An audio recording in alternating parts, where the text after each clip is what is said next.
Hi everyone, my name is Yew Chong. I'm an artist based in Singapore. My works range from small sketches to large murals painted along the streets. If you have visited the National Museum of Singapore in recent years, you may have seen an animation of 7 of my murals. The title of the installation is called Moving Memories. It features old scenes of Singapore that you may have seen or experienced when you were growing up. You can check out the link for the digital version of the installation at the National Museum of Singapore's website. This is the second video of a series of 3 videos where I will bring us through some of these old scenes that have inspired me when I painted the mural. And I will also share some of the coloring techniques using dry colors like crayons, color pencils, and magic pen to get you started with creating your own artwork. In this episode, I will be talking more about the Pasar culture in Singapore, which has inspired the Pasar mural which I painted in 2016. I will then show you how to color with color pencils these 2 sketches, the Putu Mayam scene and the Laksa store scenes. You can download these 2 sketches from the National Museum of Singapore's webpage. Pasar is colloquial Malay for market. My mother and actually everyone used this term in the past. These pictures show how the markets used to look like in those days. Living in Chinatown, the streets were filled with different markets. In the morning, it was a wet market. They sold vegetables, meat, poultry, and everything wet. In the afternoon, the streets were filled with sundries, clothes, and shoes. It was the busiest time. In the night, it was Pasar Malam. They sold snacks and other sundries. In Tiong Bahru, the market was within a fenced area. Over time, shelters were built and was completely rebuilt to today's Tiong Bahru market. In earlier years, many of the hawkers didn't have a license, so they had to run when the mata or the health inspectors came. Now, let's take a walk inside the food area. There were 2 competing laksa stores just downstairs where I lived in Chinatown, Sago Lane. The hawkers often quarreled. I used to sit at the store to have breakfast, and there were no separate tables. We just sat facing the hawker. Look at the glass cabinet containing the noodles. It's still done the same way today. The classic rooster bowls, the take-away enamel tin, and the tingkat. At that time, there were no plastic bags and styrofoam box. Lastly, look at that lamp for the Pasar Malam shift. Some of these items you see in the sketch can be found in the museum today. This lamp for the Pasar Malam shift. The tingkat for the takeaway. That classic rooster bowl. And the enamel pot. The pasars, even the one in Chinatown, are not mono-ethnic. All races sell and buy stuffs in the pasars. I love the Putu Mayam with the brown sugar and the grated coconut for breakfast. They would usually come to the market on bicycles. Look at the Indian lady carrying a bunch of bananas with the string.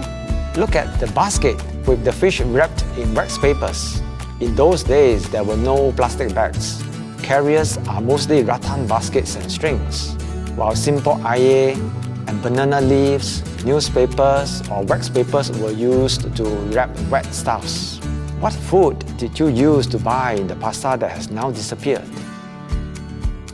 In the sketch, the Putu Mayam man is selling his food on his bicycle. You can find a similar bicycle in the National Museum of Singapore. Look at this bicycle. Did you know that it belonged to our Prime Minister, Mr. Lee Hsien Loong? His paternal grandmother bought him this bicycle on his 11th birthday.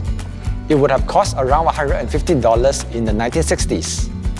There are 7 scenes in the Moving Memories installation, and I've sketched all of them. Today, we'll be coloring the Pasar scene, which is made up of 2 sketches, the Putu Mayam and the Laksa store sketch. You can download these 2 sketches from the National Museum of Singapore's website. Now here are the materials required: the Scotch tape and color pencils.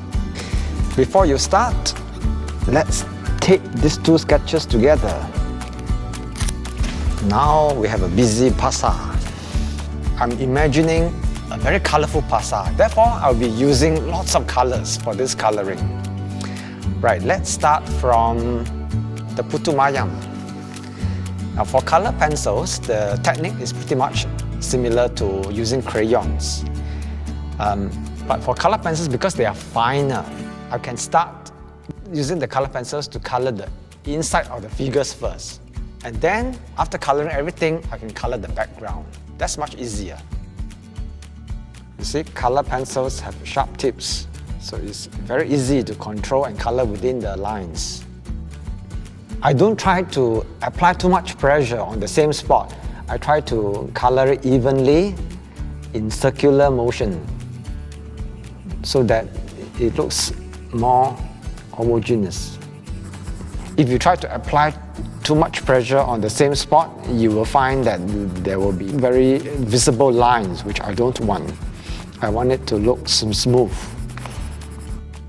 To make objects stand out, we can use complementary colors to do the trick. For example, if the dress is pink or red, I can have the blouse as green. Now to make gold, of course there's no gold color pencil here, I will use yellow. After coloring yellow, you can use a darker shade, for example brown, on the edges, and then it will look more shiny, just like gold. So that's the trick of making something look 3D. Now, color pencils, as compared to crayons, they are light and more translucent. Therefore, you can actually color over the already colored surfaces, unlike crayons.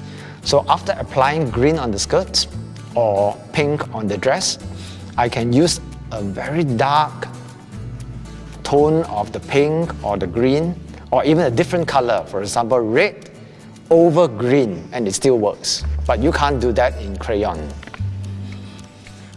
Look, the pasta is coming out. Lots of colors. Now I have finished doing all the people and the objects and the stores. You can see that I always try to use lots of colors on one single object. For example, the chair is not just brown, but brown, yellow, green, blue, but I do it very lightly so that it gives kind of a technicolor feel.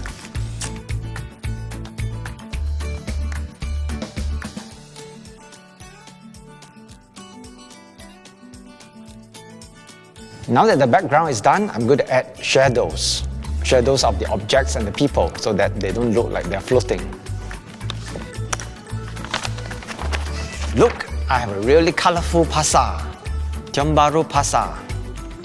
This is the Putu Mayam store on bicycle and my favorite laksa store, myself and my grandma.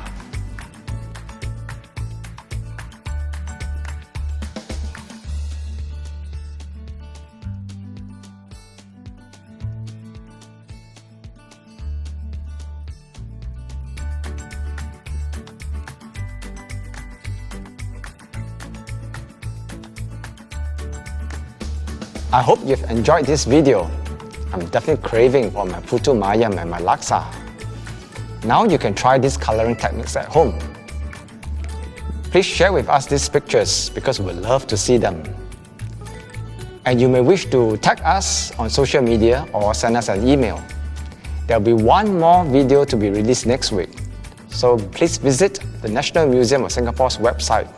See you next week.